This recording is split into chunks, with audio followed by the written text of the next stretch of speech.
I think the Lakers have been done for a while.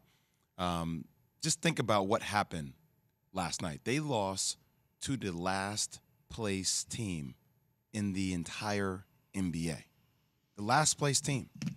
And after the game, you had a rookie in Jalen Green, who had 30-plus, that pretty much came out and said, yeah, our game plan was to attack Carmelo. So earlier this year, guys, I was the one saying, and I remember saying in the first take, look, I was talking to a couple guys, younger guys throughout the league, and they're like, man, we're excited to play against the Lakers this year. That looks like fun. I'm like, man, I don't think I've ever heard somebody say playing against LeBron James or Russell Westbrook looks like fun. And then, Lord has it, after the game, Stephen Silas, head coach of the last place team in NBA, said, that was so much fun and exciting and great for us. You see the way we played? I'm beyond words for what I said. And the thing I'm hottest about is that I fight every single day because I think LeBron James is one of the greatest players, the greatest player the game has ever seen. People love that's a polarizing conversation and argument, him, Michael Jordan. But see, like last night, for LeBron James to have a triple-double, I know he's tired playing 45 minutes. When you have a chance to bully your man to the rim and finish the game in regulation, but you decide to pass the ball to Carmelo Anthony, I want to quit the argument. I throw my hands up. I'm just like, that's what people are going to use against you, LeBron. Well, why are you just punish the guy at the rim? That's who I think you are, but me, that's not who you actually are. And it kills the whole argument about him being a GOAT. So my hands are up in the air, Freddie. I'm out.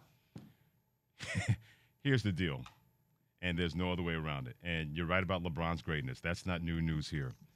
But his greatest strength is his greatest weakness in clutch situations. And what I mean by that is he's always looking to make the right basketball play. Sometimes the right basketball play is keeping the ball in your hands and saying you're not going to stop me. Damn right. And I hate to use the argument because I don't like the argument, the whole Michael Jordan, Kobe Bryant, LeBron James. You can take that onion and rip off so many layers. But, Key, you know this. If you're a baller and you know you're the biggest, baddest boy in that jungle, you don't let anybody take the ball away from you, especially yourself in those kind of key situations.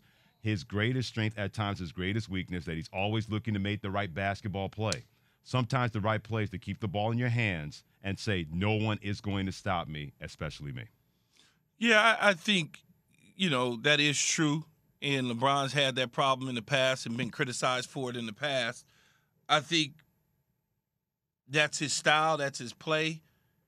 He's conditioned to do certain things at certain times. When he had 50-6 the other night, he decided he was going to dominate down low in the block, push and bully ball it the way that Jay said he should do. But that was the other night when he made that decision. Last night, it was a different decision. Doesn't mean that he's running from it.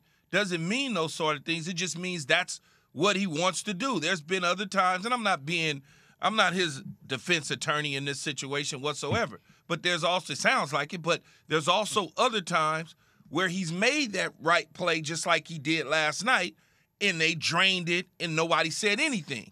So the Lakers got a lot of problems. It ain't just LeBron making the right play. It's whether Westbrook went for 30, but he almost missed this, or he did miss that, or he wasn't playing defense and getting back when he should have.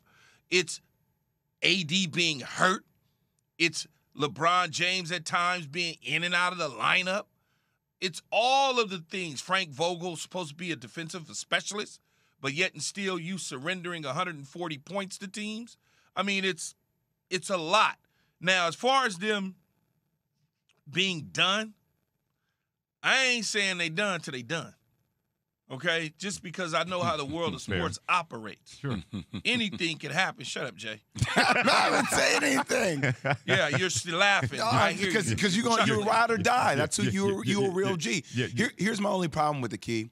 So LeBron James against the Warriors plays 39 minutes, goes for 56 points, has an incredible game. But due to knee soreness, which we've been talking about, then he has to take the following game off. He then follows his next game against the last place team in the league and plays 45 minutes. So I gave this stat last time we talked about the Golden State game. I'm like, man, the last time LeBron has taken 31 shots and 13 free throw attempts was 2015 when my man was 30 in Game 2 of the NBA Finals. So you combine that with him playing 45 minutes last night, You're asking LeBron James in March. Yes. In March to give me NBA Finals Game 2 type performances and effort in March to fight for a 9 or 10 seed. Because it's important. It's important to get into the playoffs. I don't care if you're the 9th seed or the 1st seed. It's important, Jay. It's an ego You know thing. that. Nobody is shutting it down because you don't feel like there's hope. That's not the way that he feels. I know that's not the way he feels, but this is sometimes why I wish LeBron James had a guy like Pat Riley who can look at him and say, hey, look, either you're playing or not, but have somebody that can tell LeBron James, hey, look, we're going to lessen your minutes today because we're thinking long-term or whatever it is. It just feels like, and I get it, but there's not somebody in place in the Lakers organization, maybe with the exception of Magic Johnson, who's no longer with the Lakers, that can tell LeBron what the game plan is. You know what I mean? What if he really feels like, Jay, getting in is all he needs to get AD back and get in? What if they really feel that way? What if they really feel if we get in and AD is healthy, we getting ready to bust some people's you-know-what?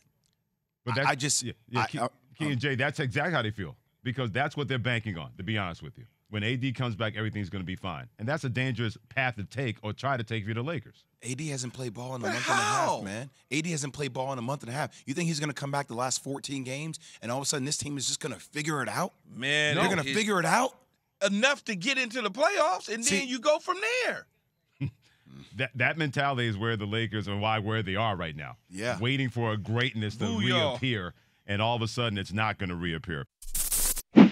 Thanks for watching ESPN on YouTube. For live streaming sports and premium content, subscribe to ESPN Plus right now.